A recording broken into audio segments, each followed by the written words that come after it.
Okay, Neil, we'll cover injuries off first. Wes Hoolahan, do you know what type of injury it is, and do you have any idea how long he's going to be out? Yeah, well, we know what type of injury it is. He's damaged ligament in his ankle.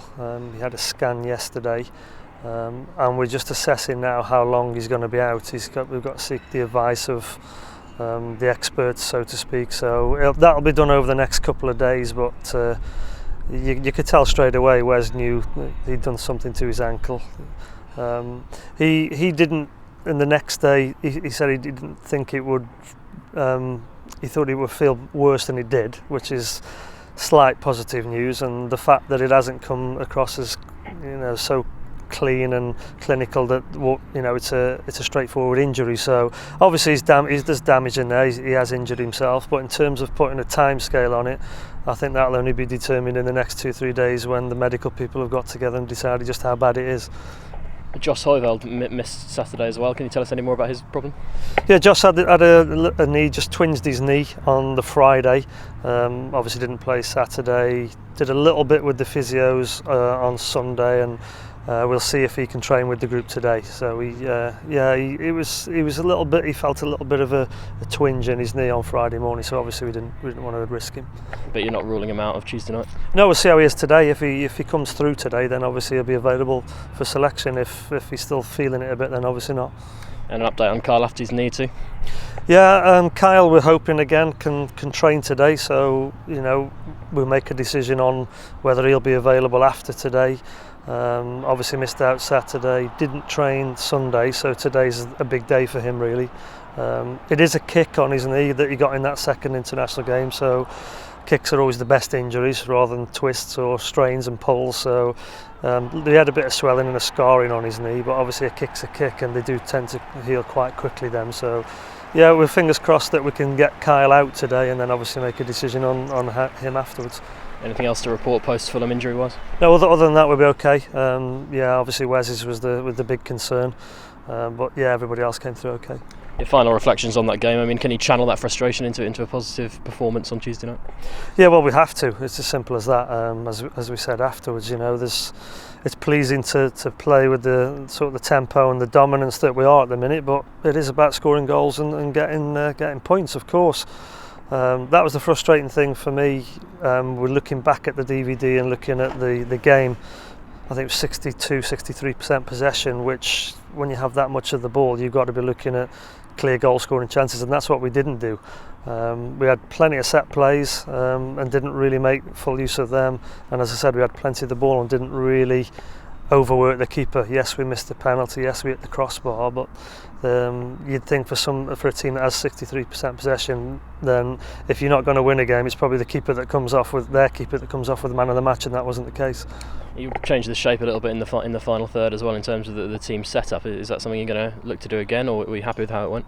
No, we're always looking. Like I say, when you're not winning games, there's no reason to just stay with things just for the sake of it. I thought Josh Murphy did well when he came on, gave us that extra width, and I think it's important to try things in a game if you don't feel it's going your own way rather than seeing it out. Of course, when you're playing well, and we were looking at the substitutions on Saturday and thinking, well, we're well on top in the game, is a goal likely? And I think that's the decisions you have to make then, sometimes sticking with it and hoping that eventually you'll break the opposition down and score is the right way to go. Other times it needs changing. I'm sure when you've sat down and reviewed the recent weeks, you'd have seen that we haven't scored a first half goal in 8 games now. How do you address a problem like that? In many ways, we're well aware of it. Of course we are, and it's strange how we tend to start second halves, much brighter than we do in the first half. It isn't for the want of being aware of it, or for the want of trying, if you like, but it is something we've got to look at, and maybe the depth of the team, how high or how deep we play in a game. I think naturally as well through a game, the longer it goes, the more the players are into the game, the more risks you take if you need to take a risk, and when you need to force play. And as you say, with us not scoring in the first half, a lot of the time we've conceded the first goal, which naturally brings you out and you start to go for it. So it would be good to do that from the start, as I've said now for 2 or 3 weeks, and get that first goal. On to Leeds. A bit of a rivalry has developed between the two clubs. It's a big game under the lights on Tuesday, isn't it? Yeah, it is. I'm glad we've got a game. You know, you want to get victories, and you want to turn things around, because we haven't won for 3 games now, which is obviously I'm not happy with at all. The rivalries, yeah, 2 big clubs. I mean, Leeds is a huge club with a big history.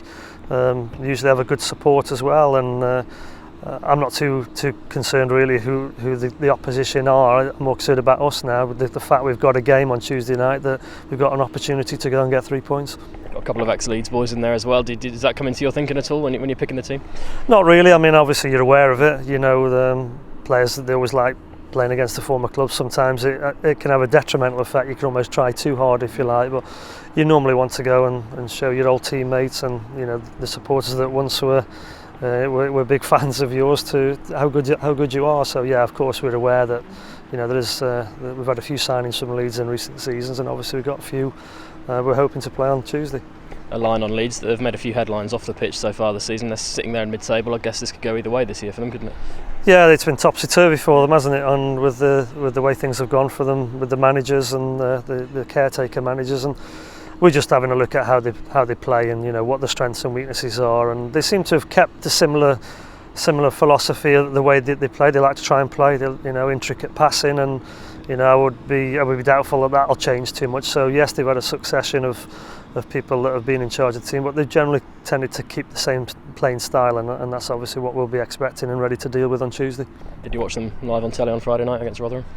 Bits of it. We couldn't get we didn't have Sky in the hotel. We were fixing up laptops and things, which is technology well beyond what I was capable of, but obviously we've seen them since, and watched the game since, and had a full match report on them as well. And given the nature of this league, I mean, a solid home win on Tuesday, I mean, it could turn it around again, couldn't it? It could make a massive difference. Yeah, as we've seen. I said the disappointing thing for me is that the opportunities that points has flipped away, where we've produced performances that have merited the points, or certainly given us an opportunity to get them. And that's what we're totally focused on now, is, you know, getting back to winning ways, winning the game on Tuesday night, and, you know, kicking on again.